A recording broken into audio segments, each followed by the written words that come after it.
अगला सवाल अपने पास है एशियन पेंट के बारे में, और ये सवाल योगराज शर्मा जी ने दिल्ली से ही पूछा है। इनका कहना है कि इनके पास 3400 पर 40 शेयर ले रखे हैं इन्होंने। ज़्यादा नहीं, 2 हफ्ते के लिए लिया था। तो अब क्या करना चाहिए इन्हें?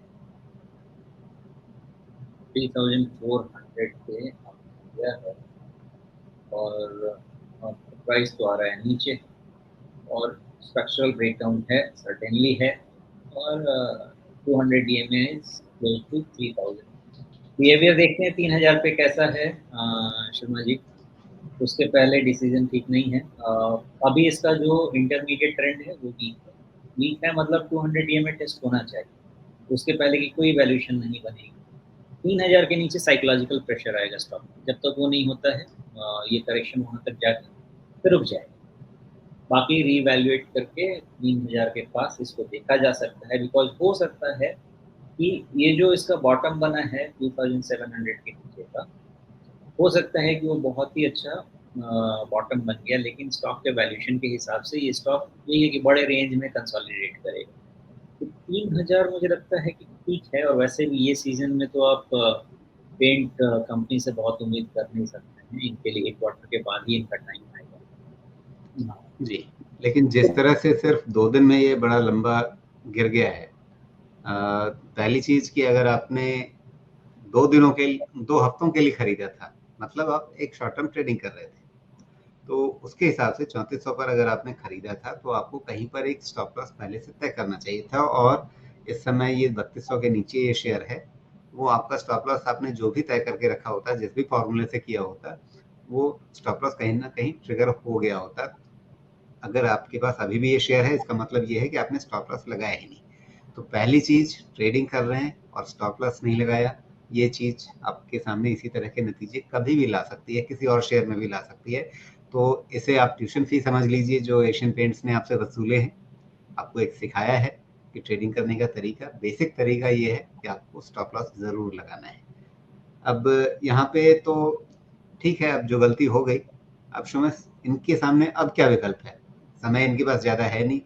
2 हफ्ते का ट्रेड इन्होंने लिया 3400 का, अब 200 रुपए से ज़्यादा का नुकसान दे रहा है। करना क्या है इनको? प्रॉब्लम ये है कि अगर 3400 आएगा तो फिर जो हाई बना है वो भी आ जाएगा। तो आना तो नहीं चाहिए, मुझे लगता नहीं है 3400 आना चाहिए, बिकॉज इससे पहले ही 3300 के रेंज में 50 DMA ही प्रॉब्लम शुरू कर दी। तो क्या करना चाहिए, उनका फैसला खुद होना चाहिए। मेरा अंदाजा ये है कि जब तक 3400 के ऊपर जाके सस्टेन नहीं करे, पहले ये 3000 आएगा, उसके बाद ही इसमें उस हिसाब से अपनी पोजिशनिंग कर सकते हैं। लेकिन 3400 के ऊपर क्लोज हुआ तो मे भी हम इसकी रिवैल्यूएशन करने की कोशिश करते हैं। जी, अगर ये नीचे ही चलता रहा अभी, तो फिर इन्हें क्या करना चाहिए? 3000 के पहले कोई डिसीजन लेना लॉजिकली ठीक नहीं। इन्होंने पोजीशन जहां भी बनाया, मेरा डिसीजन तो पोजीशन एग्नोस्टिक है। जो स्टॉक पे दिख रहा है वही दिख रहा है कि फिलहाल ये 3000 की तरफ जाने की तैयारी कर रहा है, 3400 जब तक क्रॉस नहीं होता, बिकॉज रिजल्ट तो आ गया। रिजल्ट आने के बाद प्राइस बिहेवियर है ये। नहीं, अगर और 3000 आ भी गया, 3000 आ गया और उससे नीचे नहीं भी गया, तो ये 400 रुपए के नुकसान पे बैठे होंगे उस समय, जो अभी 215 रुपए के नुकसान पर हैं। और 3000 आ गया तो ऐसा नहीं है कि उसके बाद तुरंत एक हफ्ते में वापस 3400 आ जाएगा। उसका हो सकता है अगर वो लेवल ना भी तोड़े तो कंसोलिडेट करेगा। तो 2 हफ्ते का समय है इनके पास। अभी 200 रुपए का नुकसान है, उस समय वो 400 रुपए के नुकसान पर एग्जिट करना पड़ जाएगा उन्हें। मैं इसलिए कह रहा हूँ कि रुक नहीं सकते ना, 2 हफ्ते के लिए पूछ रहे हैं। अगर वो रुक नहीं सकते तो फिर जहाँ पे भी लॉस बुक करना है बुक करके निकल सकते हैं। क्योंकि मेरा व्यू तो स्टॉक पे पॉजिटिव है नहीं, 3400 के पहले पॉजिटिव है नहीं। तो यहाँ से अगर थोड़ी बहुत शॉर्ट कवरिंग मिलती है तो मेरा तो ये मानना है कि जब तक जो भी मिलता है, लॉन्ग्स रहने नहीं चाहिए।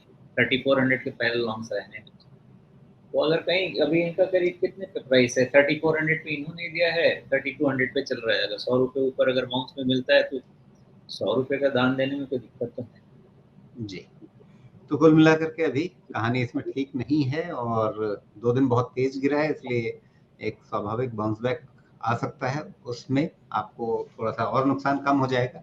वैसे किसी स्थिति में अगर आप निकलने का प्रयास करेंगे, तो वो आपके लिए थोड़ा, मतलब कह सकते हैं कि कम पेनफुल होगा, कम दर्द देगा। एक बार फिर वापस दोहरा देते हैं कि यहाँ पर हम लोग जो भी बातचीत करते हैं वो इसलिए कि आप एक चीज़ों को उसके अच्छे पर्सपेक्टिव में, पूरे पर्सपेक्टिव में समझें और उसके आधार पर खुद एक फैसला लेने की स्थिति में आ सकें।